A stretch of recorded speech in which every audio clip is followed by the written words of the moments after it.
Hello everyone, you are tuned in to ESI Africa. This is your power and energy go-to channel, and it's good to be in your company. Today I'm in conversation with Abel Tella, who is the Chief Executive Officer of the Association of Power Utility Africa. Mr. Abel, good to be with you. How are you doing today? I'm very well. Thank you very much. I know you interact with a lot of CEOs across Africa. So my first question that I just wanted to ask you is, what challenges do you think power utility companies are facing in Africa at the moment? Thank you so much, Mediasi. Energy is in the midst of all development, economic and human being development in the world. Yes. In Africa, this sounds particularly different way. Africa have the challenge of population growth and economic growth, and also industrialization. So the CEO of utility in Africa became the game changer. The people on shoulder was every path of development rely on. So imagine a chief of orchestra who don't have always all the instruments playing at the right time, at the right symphony, but he have to have wonder. Our population want wonder. They want all good energy, good price at the same moment. Yes. But all the instruments are not ready to play. This is Chief Executive in Officer, Africa. yeah, that is the dilemma. So we have economic growth, we have a growing population. And industrialization. Yeah, and this. So where does that leave us in terms of demand? You know, are we meeting the demand? Do we even have the potential to meet the demand? I'm always impressed with the culture in Africa, but more also in China. The word crisis have two parts in China: opportunity and problem. Yes. So this dilemma is an opportunity for us. When you can create, when you can innovate, there you have opportunity. A CEO in Africa have all the opportunity that other CEO in developed world don't have. They just need to be innovative, to go quickly and right way. So let me pick on that word, innovate. All right, and what sort of innovation now are we looking at specifically from a utility perspective to meet the demand? Some 20 years or 30 years ago, utility are offering the customer what they have and what they think that is correct for the customer. Today, no. Doesn't work anymore. Nah. You go from what the customer needs and to build your strategy. There is the innovation. So go to the customer with what the customer needs. Customer stakeholder engagement. That is the key of the innovation. Engage all. Take them as part of the business. Don't give them what you want. Give them what they need. But you don't have it always. And then, innovative way to approach them.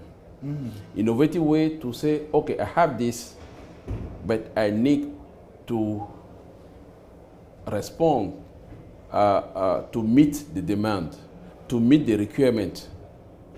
So we combine all this digitalization. We combine the GSM revolution in Africa.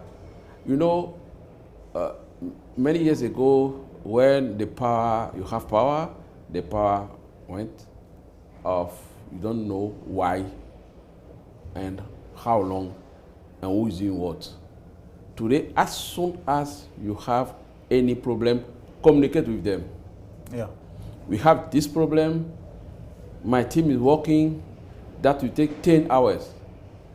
10 hours, If you don't have like, come back to me. This is my WhatsApp. Incredible. People will think they are concerned. They are considered like part of the business. Yes. You report to them. Yeah. You ask the same way you report to your board, report constantly to the customer. Yes. So what I'm hearing from you now is good strategy, good communication, stakeholder engagement. So those are the key areas going forward. Yeah. You know, I'm talking to a lot of CEOs, especially at an event like this and Lit Africa, and one of the major issues is around tariffs. You know, so what is the right model?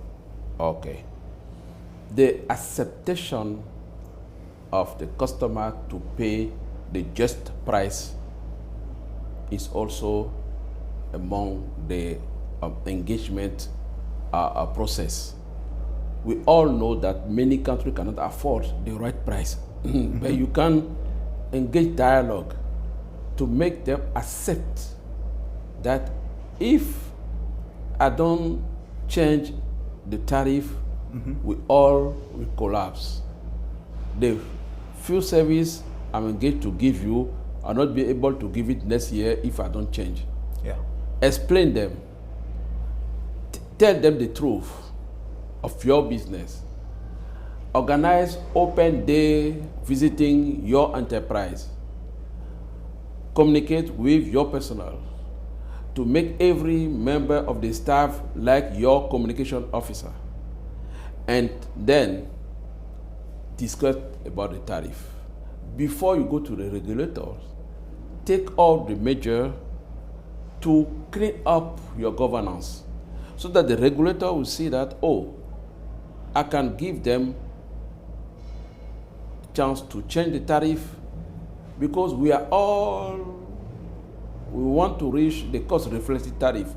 We cannot go there in a one step. We need to work on it.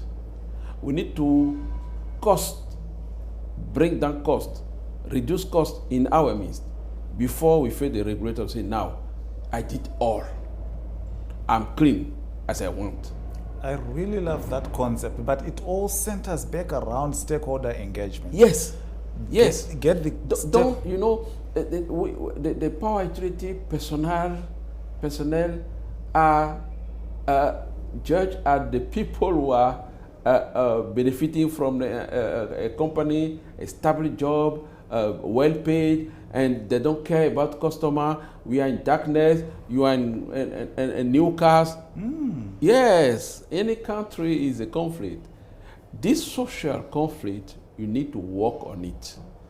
You need to reduce your, all the cost you can reduce, and then say, okay, look, ministry, look, regulator, I did all. Now I need the next step. Help me to explain to my customer that we need to change a bit, to charge them a bit to survive tomorrow. So this is very important before you touch tariff. It is. Tell me something. One of the burning issues is the unbundling of these power utilities. Is it a good strategy to take? I'm hearing from various quarters that don't unbundle what is already working. Keep it together. It is not a one solution word for all. Yeah. Is country specific, environment specific.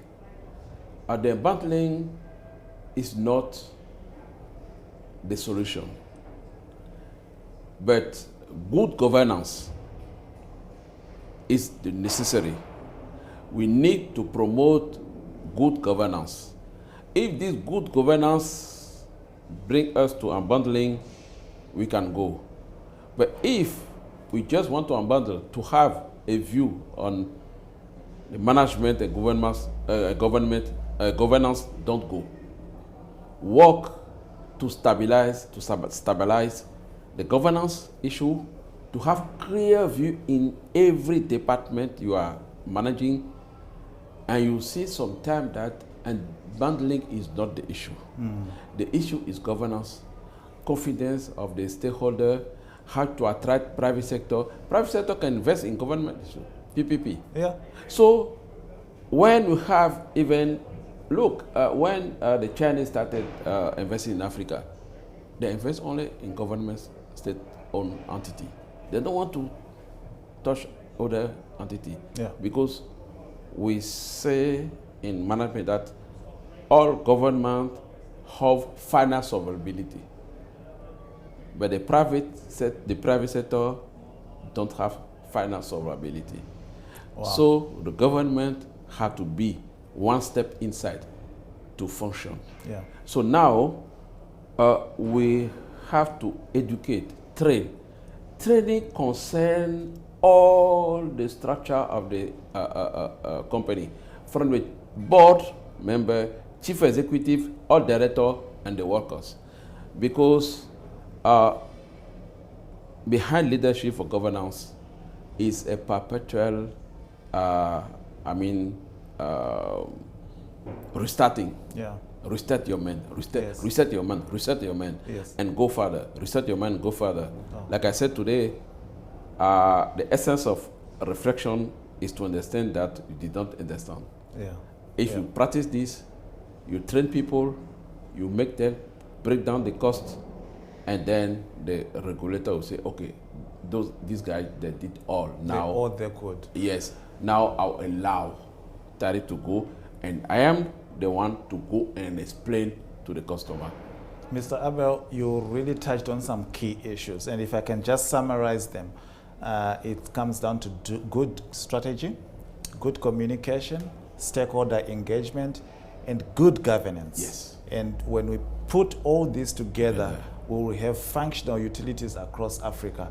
Thank you very much. I really enjoyed talking to you today.